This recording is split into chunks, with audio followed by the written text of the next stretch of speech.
Bismillahirrahmanirrahim. Alhamdulillahirabbil alamin. Wa bihi nasta'inu ala umuri dunya waddin. Wassalatu wassalamu ala man la nabiyya ba'da wa ala alihi wa sahbihi wa man wala. Amma ba'd. Assalamualaikum warahmatullahi wabarakatuh. Waalaikumsalam. Alhamdulillah allazi bi ni'matihi tatimmus shalihat. Segala puji bagi Allah Subhanahu wa taala yang telah mengizinkan kita pada malam hari ini untuk kita berkumpul dalam majlis ilmu yang mulia untuk kita mendengarkan sedikit qala Allah dan qala Rasul daripada saya pada malam hari ini, insya-Allah.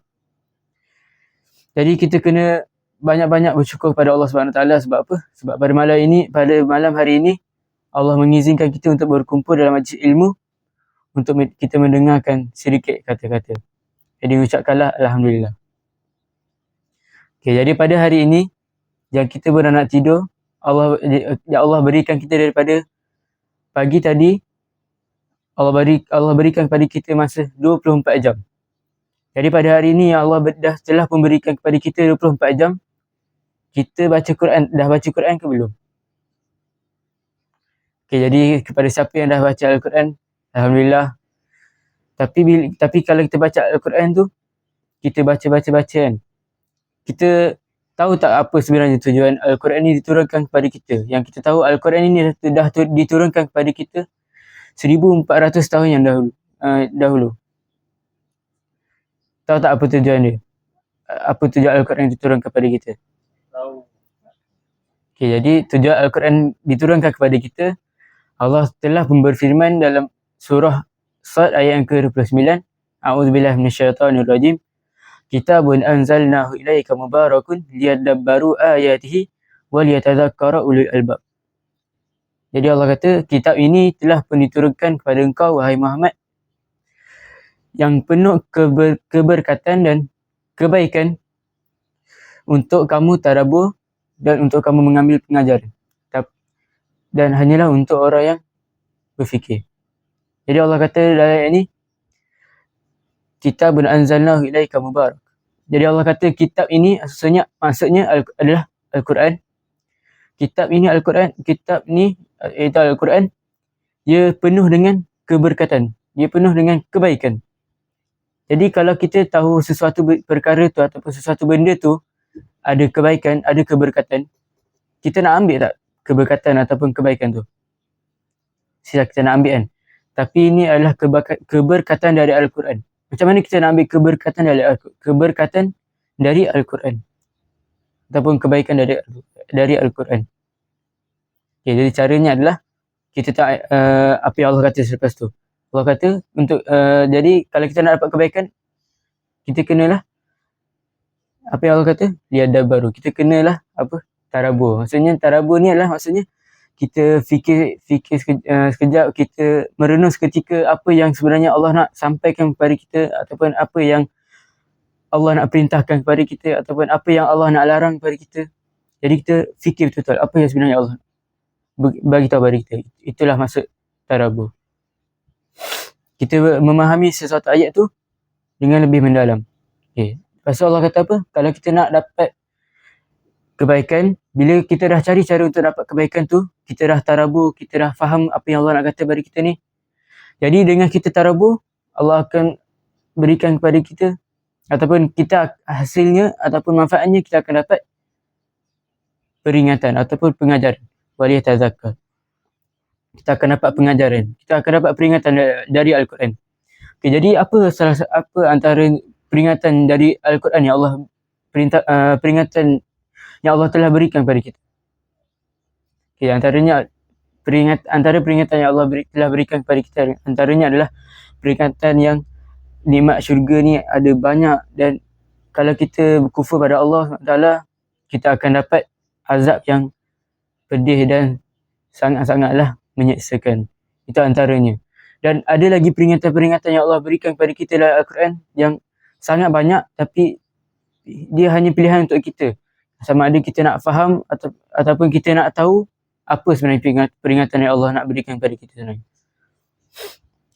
Tapi yang akan dapat kebaikan dari Al-Quran ni, ataupun yang akan dapat pengajaran ataupun yang akan dapat peringatan daripada Al-Quran ni, bukan semua orang, tak semua orang. Tapi yang akan dapat peringatan ni ataupun yang akan tadabbur Al-Quran ni hanyalah orang-orang yang berfikir, iaitu ulul albab. Jadi dengan kita tadabbur Al-Quran ni ataupun dengan kita memahami Al-Quran ni ialah sebenar-benarnya tujuan Al-Quran yang Allah turunkan kepada kita. Itulah tujuan sebenar Al-Quran diturunkan kepada kita, iaitu untuk tadabbur dan untuk kita mengambil pengajaran. Tapi Al-Quran pada hari ini masyarakat kita dengan Al-Quran dia buat apa? Okay. Mungkin kita dengar Al-Quran, mungkin sebelum-sebelum ni kita dengar Al-Quran, kita hanya baca ataupun kita hanya menjadikan Al-Quran tu sebagai untuk khatam, untuk baca sekadar untuk malam Jumaat ataupun kita baca pada waktu tertentu. Tapi sebenarnya itu bukan tujuan sebenarnya Al-Quran diturunkan. Sebenarnya adalah untuk tadabbur dan untuk kita mengambil pengajaran. Okay, jadi Al-Quran ni juga kalau kita rasa nak tadabbur ni susah, kita rasa bila kita nak tadabbur Al-Quran ni adalah sesuatu perkara yang sangat-sangat menyusahkan bagi kita, Allah kata bagi kita Al-Quran ni senang je.